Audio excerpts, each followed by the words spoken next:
man xam naa bërëb boobu lan la ci histoire ak bërëb boobu fu mu féete ci wàllu pas-pas ak l'islam kon gis nga mi ngi noonu. imam du ñu tëj Achoura bi ndax dafa naroon am xew-xew gu mag goo xam ne askanu Sénégal ñépp a ko doon xaar wax naa ko sànq ci bi ñuy ubbi mu di ce fameux marabout féticheur gi ñuy wax Kounkandé. te nga wax féticheur rek bàyyi marabout bi. waaw kon féticheur mu wax fi wax ju rëy ne tey jii la fas yéene woon xar géej gi. waaye ci information yu ñu mujj am moom moo defal déclaration boppam ne dellu na ci gannaaw amaat na ñeneen xibaar yoo xam ne sax aju na ci mbir mi li sabab maanaam mu dellu ca gannaaw ba waxtu wi may wax ak yow ci xibaar yi ñu mujj jot sax teg ko bët sax lu jafe la imaam d'abord yow ndax gëmoon nga li ni mel naka nga jàngate yile déclaration ci réew mi nu toll nga xamante ni du ma ne sax musulman waaye li fiy gëm ci diine tey nangoo tege ci dëgg di bëri yabeel la wala noonu la jàppe askanu Sénégal wala réew mi tamit moom moo bindoo noo xamante ni lu neex waaye wax tamit ñu gëm la. dafa am solo loo wax te ma war ci def taxaw seetlu da nga ne ñi ëpp ci réew mi fii am ngëm te nangoo tegu ci dëgg foofu nag mooy problème bi am nañu ngëm mais est-ce que nangoo nañu tegu ci ngëm li mu laaj. kon ñu bàyyi nga leer. loolu question la. gis nga banu Israël. juif yi dañ doon def leen neex bu yàlla wàccee téere ñu ne waaye non et cetera yonent bu ñëwee ñu saboté ko ñii ñu rey leen. ñii ñu naan yàlla ne leen waaye yéen su ma wàccee téere ngeen weddi ma yónni yonent ñii ngeen toroxal leen ñi ngeen génne leen dëkk bi ñi ngeen faat leen ba pare nag continuer di wax ne yéen gëm ngeen bi sama amarukum bihi imaanukum in kuntum saadiqin borom bi ne leen mais yéen seen gëm doy na war gëm boo xam ni du leen tere def dara ci li ma gërëmul gëm boo xam ne du leen tere def dara ci lu ma gërëmul kooku ban gëm la parce que gëm jokkoo la ak borom bi subhanahu wa taala gëm mooy pare pour borom bi lu mu la sant nga def ci sa kéem kàttan lu mu la tere nga jàpp ci sa bopp xoolal yent yàlla Ibrahima moo joxe exemple ngëm doom bi nga am fekk nekk mag ñu ne la rey ko nekkoo fa naan pourquoi ah mais naa def li ma yàlla sant parce que ngërëmam lay wut kon sénégalais yooyu ngay wax d'accord dañu naan gëm nañu mais est-ce que la ngëm laaj ci nangul yàlla ak wóolu yàlla ba nga xam ne bu la nee du fii du kee nga bañ a dem fee bañ a dem ci kee loolu kon entre ngëm bi ak confiance bi li ñuy wax gëm ak wóolu jafe-jafe am na fa ci ñu bari ci sénégalais yi fii loolu moo tax nag genre Kounkandé yi ñoom du ma ko jàppee moo tax ma ne terme marabout nañu ko teg fële mais terme sax fétichiste ay naxaatekat lañu rek ay charlatan lañu du ñu benn fétichiste xam nga lu tax. nañ def attention ci terme tubaab yi. fétichiste mooy koo xam ne day jëfandikoo ay xërëm ay xarfa fuufa ak yu mel noonu di def ay mbir yoo xam ne mën na jommalaate kooku lañu parce que loolu mooy fétiche donc mën na nekk lu muy yore. wala ndox wala daal benn objet moo tax ñuy wax fétiche il faut mu nekk dara lu muy yor léegi nag Kounkandé lan la fi mës a yoree def fi dara loo xam ne nit ñi mën nañ ni lii moom kenn mës koo gis moom rek koo fi def et cetera. gisuma moo nu jaaxal imam. kon du féticheur c'est un charlatan c'est-à-dire tapalekat dañuy yor sa làmmiñ di wax te xam ne ñi ngay waxal sa wax mën na dugg ñenn ci ñoom parce que amuñu culture l'islam bu doy parce que Sénégal. bërki démb rek foog naa ci benn émission ma ci waxtaan ak benn imam ñu ne Sénégal gëm nañu yàlla mais culture islamique bi moo faible duñu xam fu ñu teg seen tànk moo tax mën nga leen nax ci diine l'essentiel rek na nga waxee anam boo xam ne dañuy jàpp ne ci diine ngay wax mais comme duñ ko mën a àtteel seen bopp ñu toppale ci man mës naa am lu xew ma ciy waxtaan ak benn nit ma ne ko lii de kii de ku jar a moytu la et cetera mais xam nga lu ma wax dafa ne ma man daal bëgguma ay complications man nit man même fekkee ci diine nga ma nax man ma jël ma ne ko est-ce que affaire war na yombee noonu dañu war a dépasser affaire ku lay nax ku ñuy jàngal kay lañ soxla mais gis nga mentalité boobu yéen a ngi fàttaliku xale boobu fi ñëwoon. Cheikhou Sarifou. waaw imam. loolu xoolal xewoon na fi. bi ma xale bi mu ñëwee. maa ngi fàttaliku point E laa jiitee ma xoolal yàgg naa jiite point E jumaa de xoolal boo kooku ban année la woon. yaa ngi fàttaliku tuuti yàgg na. mu tombeel bis boobu ñu waxoon ne day jiite ji grande mosquée oui xamoon nga ko bis boobu dañu ne woon day jiite grande mosquée juma. kon àggoon nañ foofu. àggoon nañ foofu. ba nar a jël nit ñi riir di daw. bis boobu ma xutba daal na leen xale bi daganul ci moom sax en tant que xale du mu kallaf muy jiite juma. julli ordinaire sax daganul waxuma la muy jiite juma benn ñaareel ba ma ne leen xale bi ñetti aaya lay tari ñett wala ñeent fu mu dem moom lay tari. ñun tam loolu jaaxaloon nañu de. foo ko cuq feneen du dem mu dem ci borom xam mun am Zeyn boobu nekkoon fii cheikhu chiite libanais yi kooku cuq ko mu taxaw kooku woo benn waay ne ko bii de sama dooma ko gën a mokkal dégg nga Sénégal yi di daw. gis nga bis boobu ma gis ay jigéen ak góor ba seen dàll yi di dagg ñuy daw ñi dañuy dem julli ji ci ginnaawam grande mosquée ñoo xam ne bisu àjjuma ordinaire sax mënoo fexe ñu julli ji àjjuma ma leen jaamu ju leen yàlla benn waaw gis nga loolu dafa am lu ngeen topp mais gis nga li ma gënoon intéressé ci anecdote bi dañuy xutba ba dama xutba ba pare découragé nit ñi ci loolu di dox maa ngi jiitlanteeg ñaari nit ñoom gisuñ ma ñuy wax ma dégg kenn gi naan ko imaam bi de xutbaam bi tey dañu nanguwul mayub yàlla loolu mooy seen problème xale bi yàlla da ko may nañ ko nangu di wax bay xataraayu mais gisul ne man sax maa ngi ci ginnaaw ma ne cey yàlla nattu nañu ma ne xoolal lii rek quoi pour te dire que kon Sénégal. mais lii dugguleet. waaw Baaba Malaado bu yàggul foog naa fii je crois que bi muy doog a génn fii laa njëkkee def. entretien ba wax ci moom. le fameux prophète de Kolda. bu ñëwoon fii. ci stade bi mu fees dina am ñu ñëw sujjootal ko mu ne nii ñu ne waa moom la loolu sénégalais yi xam nga tam loolu mooy. ki nga xam ne tamit dafa am pas-pas wuuteeg tubaab yi nga xam ne léegi ñoom ci rationalité lañ nekk ak Descartes kooku tam nax ko ci loolu day yomb moo tax nag pas-pas dafa war a ànd ak xam-xam gis nga xam-xam bu àndul ak pas-pas mën nañ la tuddal lu nekk ci turu pas-pas nga gëm ko moo tax ñaar yooyu warul teqalikoo gëm naa mais lan nga gëm ak li nga gëm ci lan la tegu loolu kon foog ñu yar la ci nga culture islamique boobu nag dafa manqué sénégalais yi moo tax ñu bëri si ñoom du ñu xam fu ñu teg seen tànk mën nañ dajeeg nit ku nekk mu yéem leen bu leen yéemee rek mën na leen dugal ci lu ne dootuñu jéem a seet est-ce que kii li mu leen wax war nañ ko vérifier ci xam-xam wala déet kii yéem na ma lu mu def noonu la lu mu wax noonu la fu mu ma woo ma wuyu ko lu ma def loo ma def ko donc loolu mooy problème donc genre kunkande yooyu charlatan yi c'est-à-dire que ni xam nañu état d'esprit boobu ci sénégalais yi ñu ne xaaral ma exploité ko la preuve xam nga mooy lan souvent boo laajtee waajooju kan la lu lay wax métier tel la amoon jékki-jékki mu bàyyi yooyu yëpp di kii voilà parce que dañuy def benn métier ba mu yàgg ñu daal na léegi naa def bi gën a yomb bi ëpp xaalis surtout ak léegi réseaux sociaux yi Zeyda Zaman amoon na métier aban bi ma laajtee ay mbiram ñu ne ma kii la nangam na jékki-jékki mu ne ñukk yooyu commencé balaa muy feeñ noonu man après def naa ci enquête da doon seet dugg ci voyage ay xaritam di ñëw di seetlu ci moom ñu commencé ay pettaaw yu mel noonu ba mu yàgg rek xam naa seytaane rax ci rek mu commencé dugg ci yeneen dimension gis nga après sénégalais yi commencé di coow ci moom donc loolu mooy am moo tax ma ne kii charlatan laa ko jàppee léegi nag nga ne ma est-ce que affaire u xar géej mel noonu musuma ci gëm dara parce que man mooy li ma la wax balaa may gëm dara man dama koy natt ci alxuraan ba xam lii est-ce que war naa ko gëm wala déet am na beneen question bu xaw a jege boobu mais beneen affaire la woon may wax ak benn waay mu ne ma non dama bëgg ñu dem ba foofu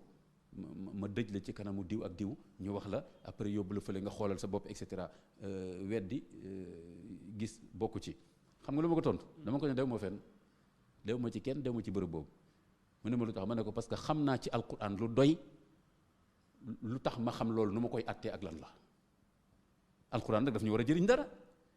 maa farat naa fi kitaabi min shay kon nag alquran daf ñu war a jëriñ dara mais mënuloo di leen alquran tous les jours doo ci méditer doo ci jëlee benn xam-xam alquran da nga ciy def ay déduction def ay istinbaat xam ne lii donc bu nit waxee dara bu fekkee xam nga alquran dëgg war nga xam loo koy atte man dem naa ci benn dëkk am projet bi moo fa nekkoon guddi ñuy naan ataaya nii ñu commencé di ma coow ci benn waay bu nekk foofu nit ñi dañuy jógee ba Dakar fu ne di fi ñëw ku mu defal lii et cetera man leen jabarkat la rek ñu looy wax nii borom xam-xam la et cetera gis nga boo ñëwee yenn saa yi ci kër gi sax bu defee loxoom nii mu nekk loxo gaynde na affaire mel noonu man leen yëpp njabar la rek dara du ci dëgg ñu ne ma moytu li ngay wax man leen non li may wax ñëpp ci alxuraan laa ko teg ñu ne ma benn waay daal ne comme nee na alxuraan nag dañ ko déglu ma ne ko waaye yow moom gëm nga yàlla man leen waajooju gis nga ni mu juddoo noonu lay faatoo ngeen xam ne nit la juddoo ñu ngénte ko ci dana dem ba faatu ñu suul ko kon diggante bi mënu fee nekk leneen lu dul nit yi ci des yëpp ay tàppale rek ak njabar léegi nag ñu ne ma loxo bi muy def nii nag mu nekk loxo gaynde kenn ki xam na laa ko njëkk a wax dama ko njëkk a wax est-ce que yow yaa ko mës a fekkee non dañ ma ko nettali ma ne ko déjà fa tabayyanu la alquran wax yow waroo wax doo témoin gis nga alquran kon da lay jox méthode alquran da lay jox méthode de réflexion ma ne ko yow génnee naa la est-ce que ci yéen fii am na koo mës a fekkee kenn waxul man leen yéen ñëpp ci ay nettali ngeen ko teg yow man xiyaama yàlla dina fudd seen digg bul wax loolu man leen le kooku benn la ñaareel ba ma ne même bu defee nii loxo bi nekk gaynde ma ne alquran atte na ko loxo gaynde nit la mënu nekk gaynde parce que bachar bokkul ak bahima et cetera bu ci nekk classe am la ma ne ko loolu alxuraan daf ñu ko régleel jinne la malaaka la nit la et cetera ñu ne ma mais li muy def noonu nag ma ne alxuraan réglé na ko boo jëlee par exemple les magiciens de Pharaon ba ñu sànnee nit ñi gisuñu jaan voilà mais est-ce que jaan dëgg la woon déedéet lan la alxuraan wax fa saxaru ayunan naas ñu njabar xoolal alxuraan wax ñu njabar bëtu nit ñi kon affaire bi du ci objet bi ñu yoroon maanaam dañoo gisloo nit ñi li ñu bëgg nit ñi gis seulement comme dañu yoroon bant c'est pas par hasard que alxuraan insiste ne bant ak corde man loolu ma toog ay fan di ci méditer ma ci waxtaan sama benn xarit oustaz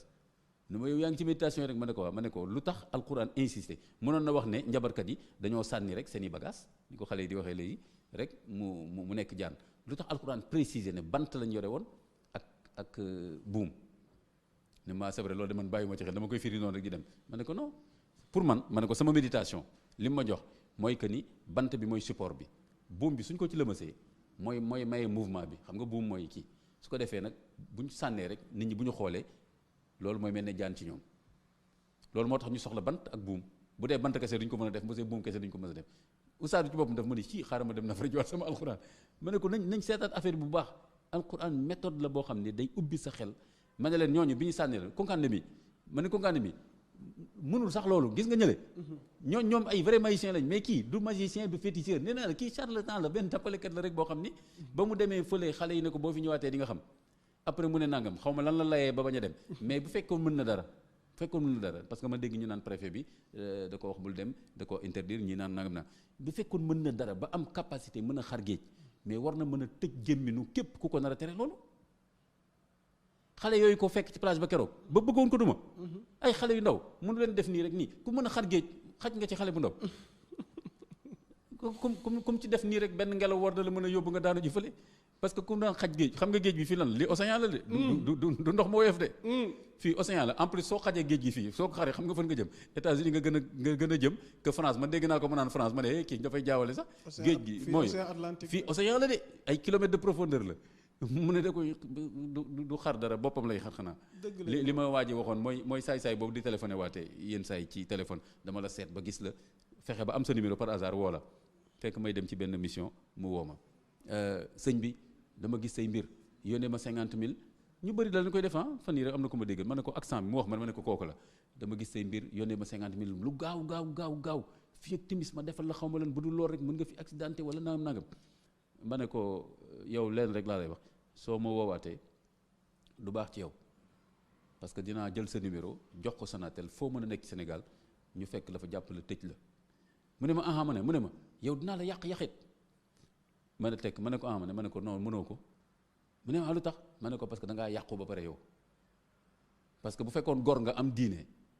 di nga wuti liggéey bu dul tappale yi comme yow da ngaa yàqu mënoo maa yàq mu ne këj noppi mu raccroché xoolal loolu donc il faut que ñu def attention yu ci mel noonu benn jour ma dugg benn taxi di wàcc nii rek benn soxna ñëw sama wet ma foog ni dafa bëgg ma wàcc rek pour mu dugg mu jël ñetti feuilles yu weex sëñ bi am yàlla jox la ma ne nii sama loxo non sëñ bi yow laay wax ma ne ko dégg naa ko dama jëlul mu ne ma lu tax ma ne ko ne yàlla wërsëgal na ma lu ma mën a jëndee bloc note kon soxla ma ñetti feuilles yi te yàlla joxuma ko njabarkat yi ñoo la ko jox ne la njig góor ci suba teel bi nii rek góor goo njëkk a dajal nga jox ko boo dajaloon jigéen doog ko jox lu teg noppi bi ma demee ne taximan bi dafa droité sama ni ma may sëñ bi ñu mel ne yow bu ñu bëri woon ci dëkk bi caaxaan yi jóge fi quoi. dëgg la xoolal lii donc ay konkande yi dara Sénégal moo neex ci ñoom rek d'ailleurs Sénégal léegi capitalu ni ma koy waxee. capitalu yalwaanu xale yi trafic d'enfants et de mendicité ak fétichisme et charlatan ñoom ñëpp ñu ngi ci dëkk bi fii. ndax état amu ci te dafa am